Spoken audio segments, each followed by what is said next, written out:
नमस्कार दोस्तों, आप सभी का स्वागत है हमारे इस यूट्यूब चैनल पर। आज हम आपके लिए लेकर आए हैं बृहस्पतिवार की दूसरी कथा। पहली कथा हमारे चैनल पर जाकर आपने अगर नहीं सुनी है तो सुन लेना।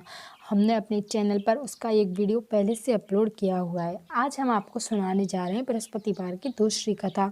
कथा को शुरू करने से पहले अगर आपने अब तक हमारे चैनल को सब्सक्राइब नहीं किया है तो प्लीज़ सब्सक्राइब कर लीजिए।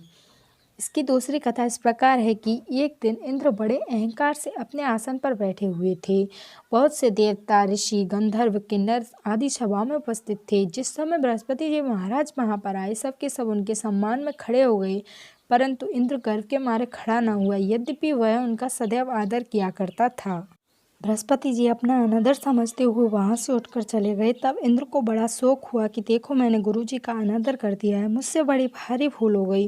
गुरु जी के आशीर्वाद से मुझको यह वैभव मिला था, उनके क्रोध से यह सब नष्ट हो जाएगा, इसीलिए उनके पास जाकर क्षमा मांगनी चाहिए। इससे उनका क्रोध शांत होगा और मेरा कल्याण होगा। ऐसा विचार कर इंद्र उनके स्थान पर गए। जब बृहस्पति जी ने अपने योग बल से यह जान लिया कि इंद्र क्षमा मांगने के लिए आ रहा है, तब क्रोधवश भेंट करना उचित न समझकर वह अंतर्ध्यान हो गए। जब इंद्र ने बृहस्पति जी को घर पर न देखा, तब निराश होकर लौट आए।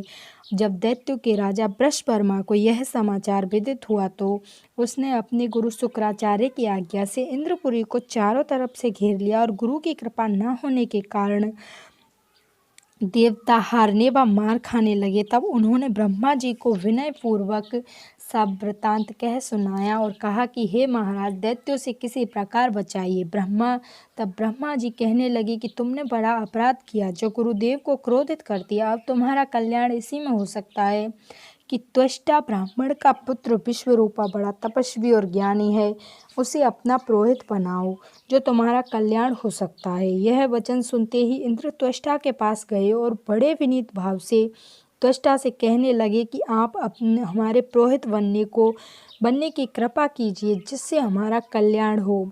तब त्वष्टा ने उत्तर दिया कि पुरोहित बनने से तपोबल घट जाता है, परंतु तुम बहुत विनती करते हो, इसलिए मेरा पुत्र विश्वरूपा तुम्हारा पुरोहित बनकर तुम्हारी रक्षा करेगा। विश्वरूपा ने पिता की आज्ञा से पुरोहित बनकर ऐसा यत्न किया कि हरि इच्छा से वृषपर्मा को युद्ध में जीतकर अपने इंद्रासन पर स्थित हुआ। विश्वरूपा के 3 मुख थे। एक मुख से वह सोमपल्ली लता का रस निकालकर पीते थे, दूसरे मुख से वह मदरा पीते थे और तीसरे मुख से अन्नादि भोजन करते थे। इंद्र ने कुछ दिनों उपरांत कहा कि मैं आपकी कृपा से यज्ञ करना चाहता हूँ। जब विश्वरूपा की आज्ञा अनुसार यज्ञ प्रारंभ हो गया, तब एक दैत्य ने विश्वरूपा से कहा कि तुम्हारी माता दैत्य की कन्या है, इस कारण हमारे कल्याण के निमित्त एक आहुति दैत्यों के नाम पर भी दे दिया करो तो अति उत्तम बात है। विश्वरूपा उस दैत्य का कहा मानकर आहुति देते समय दैत्य नाम भी धीरे से लेने लगा। इसी कारण यज्ञ करने से देवताओं का तेज नहीं बढ़ा और इंद्र ने यह वृतांत जानते ही क्रोधित होकर विश्वरूपा के 3 सर काट डाले। मद्यपान करने से भंवरा, सोमपल्ली लता पीने से कबूतर और अन्न खाने वाले मुख से तीतर बन गया।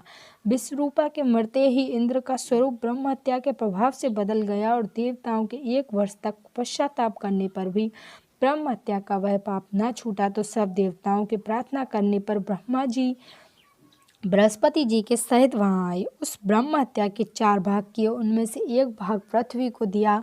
इसी कारण धरती कहीं ऊंची नीची और बीज बोने के लायक भी नहीं है। साथ ही ब्रह्मा जी ने यह वरदान दिया कि जहाँ धरती में गड्ढा होगा, कुछ समय पाकर स्वयं भर जाएगा।